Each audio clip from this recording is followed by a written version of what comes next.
नमस्कार शेतकरी मित्रांनो, शेतकऱ्यांची शेतीशाळा प्राकृतिक आधुनिक कृषी शोध प्रशिक्षणची किसाले रामपुरी बुद्रुकमध्ये आपले सहर्ष स्वागत आहे।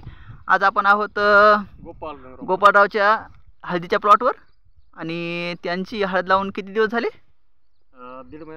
दीड महिना कंप्लीट झाला। 45 दिवस। त्याच्यात आपण 45 दिवसामध्ये पहिला हळदीचा बेसल डोस टाकला, त्याच्यानंतर दुसरा वरून टाकला का? एक फक्त टाकला, एक म्हणजे 10-20 आपला पोटॅश टाकलं 25 किलो, पोटॅश 25 किलो आणि DAP 1 आणि जे बेसल डोस टाकला होता त्याच्यामध्ये निंबोळी पेंट घेतलं, त्याच्यात फक्त सुपर फॉस्फेट शेणखत घेतलं। हा, शेणखत घेतलं। शेणखत किती घेतलं?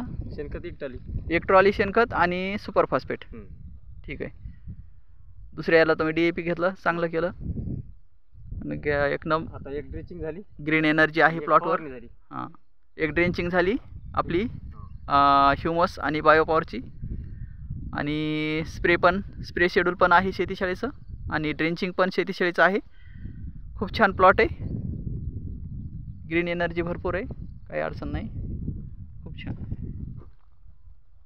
हे जे डाग माने तुम्ही, हे डाग आताचा नाही आहे, हे डाग ज्यावेळेस आपलं जर्मिनेशन होऊ लागलं का त्यावेळेस टेम्परेचर जास्त असतं रानामध्ये, असतं, हळ लागती त्या बारक्या कोमाला, बारीक कोमाला हळ लागती, त्याला आपण काय म्हणतो मदर आयबर्ड। मदर आयबर्डला हळ लागती।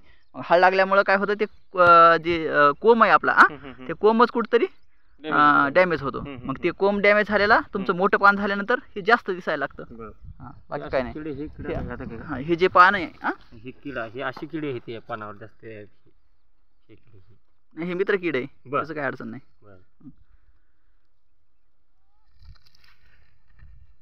उडाला हे मित्र किड आहे, त्याची काय अडचण नाही, ते काय करत नाहीत, तुमचा पान पण करणार नाही, काय नाही। आता हे जे आहे ना, हे पान करंडलेलं नाहीये, ज्यावेळेस तुमचा कोंब निघू लागला त्यावेळेस हे सॉइल इन्फेक्शन झालेलं आहे, डॅमेज, कोंबच डॅमेज झालेला आहे, त्याच्यामुळे मग हे करंडलं की तुम्हाला इथं पानावर जास्त दिसलं।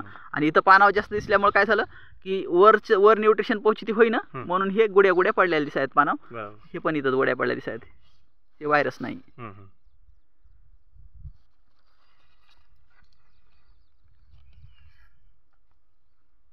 मस्त हिरवगार पान आहे। कसं ओळखायचं आपल्या पानामध्ये ग्रीन एनर्जी जास्त आहे?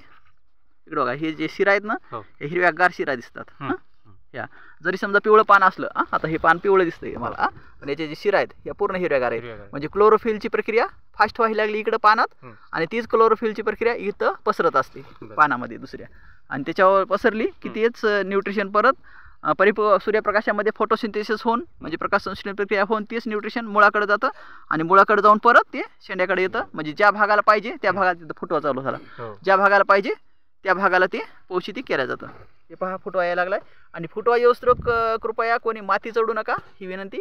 कारण फुटवा यायच्या अगोदर जर तुम्ही माती चढवली तर प्रॉब्लेम काय होतो की जर समजा आपण ही 4 इंच माती चढवली, तर 4 इंच माती चढवली की आपला जे हळदीची शेंग आहे ती 4 इंच किंवा 6 इंच खाली जाईल, कारण आता जमिनीमध्ये किती इंच हे तर आपल्याला माहित नाही, उकरल्यानंतर कळल, पण हे 4 ते 6 इंच ते माती आड जाईल, मातीच्या खाली जाईल।